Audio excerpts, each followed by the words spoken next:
Konnichiwa, welcome to Mrs. Lin's kitchen. Today I'm going to show you how to make tempura dipping sauce or Tentsuyu in Japanese. It is easy and simple and only requires 4 ingredients. So let me show you how to make it now. Here is the ingredients overview. This recipe is very straightforward and you only need 4 ingredients. Mirin is Japanese sweet wine that's a common seasoning used in Japanese cuisine. You can find them in any Japanese grocery stores and most Asian stores like Ranch 99. I'll use gluten-free soy sauce to make the gluten-free tempura dipping sauce. Replace with regular soy sauce if you don't have gluten allergy. Dashi is Japanese soup stock. If you want to make it from scratch, you can find the link to my Dashi video in the description box below. For convenience, you can also use store-bought dashi powder to prepare dashi.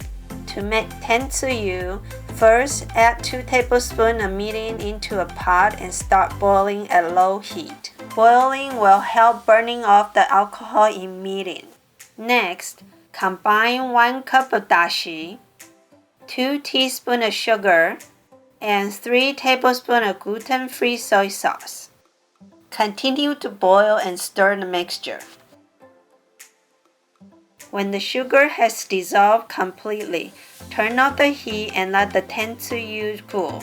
Transfer the sauce into a bowl or a container of your choice. You can store the sauce in the refrigerator for up to a week. To serve, add a few spoonfuls of Tentsuyu into a saucer. Mix in some grated daikon and you can dip your tempura into this sauce. I hope you enjoyed this quick recipe.